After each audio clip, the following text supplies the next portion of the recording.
made known to the inquirer that he certainly had been long absent from Russia, more than 4 years, that he had been sent abroad for his health, that he had suffered from some strange nervous malady, a kind of epilepsy. His interlocutor burst out laughing when, to the question whether he had been cured, the patient replied, "No, they did not cure me." "Hey, you paid your money for nothing, and we believe in those fellows here," remarked the black-haired individual, sarcastically. "There's the real truth, sir," exclaimed a shabbily dressed man of about 40, who possessed a red nose and a very blotchy face. "The real truth. All they do is to get hold of our good Russian money for nothing." "Oh, but you're quite wrong in my particular instance," said the Swiss patient, quietly. "My doctor gave me money, and he had very little, to pay my journey back, besides having kept me at his own expense while there for nearly 2 years. "Why? Was there no one else to pay for you?" asked the black-haired one. "No. Mr. Pavlicheff, who had been supporting me there, died a couple of years ago. I wrote to Mrs. Epanchin. She is a distant relative of mine, but she did not answer my letter, so eventually I came back." "And where have you come to?" "That is, where am I going to stay? I really don't know yet. Both the listeners laughed again. "I suppose your whole setup is in that bundle, then?" asked the first. "I bet anything it is," exclaimed the red-nosed passenger, "though, of course, poverty is no crime. We must remember that." "If you really are a relative of Mrs. Epanchin's, and have not made a little error through, absence of mind, which is very common to human beings—" "You are right again," said the fair-haired traveller, "for I really am almost wrong when I say she and I are related. She is hardly a relation at all. So little that I was not in the least surprised to have no answer to my letter." "You spent your postage for nothing, then.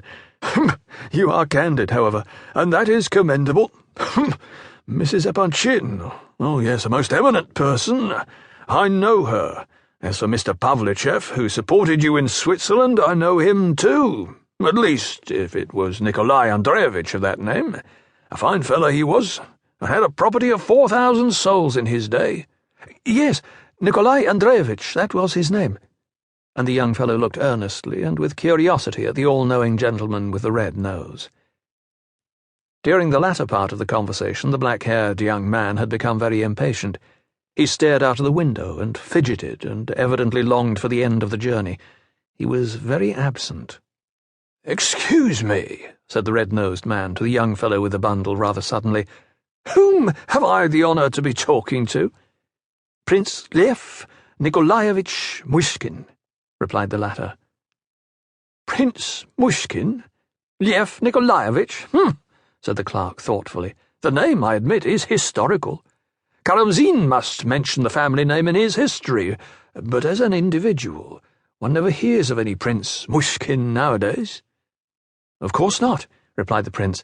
"There are none, except myself. I believe I am the last and only one. My forefathers have always been a poor lot. My own father was a sub-lieutenant in the army.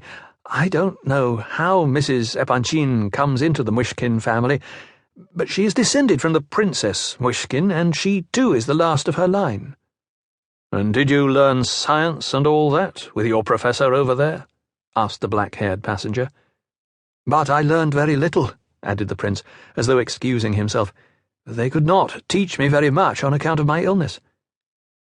"Do you know the Rogozhins?" asked his questioner abruptly. "No, I don't. Not at all. I hardly know anyone in Russia. Why, is that your name?" "Yes. I am Rogozhin. Parfen Rogozhin." "Parfen Rogozhin? Dear me. Then don't you belong to those very Rogozhins, perhaps?" began the clerk, with a very perceptible increase of civility in his tone. "Yes, those very ones," interrupted Rogozhin impatiently. He had not once taken any notice of the blotchy-faced passenger. "Dear me, is it possible?" observed the clerk, while his face assumed an expression of great deference and civility, if not of absolute alarm. "A son of that very Semyon Rogozhin, who died a month or so ago and left 2.5 million of roubles?" "And how do you know that he left 2.5 million of roubles?" asked Rogozhin. "It's true enough that my father died a month ago, and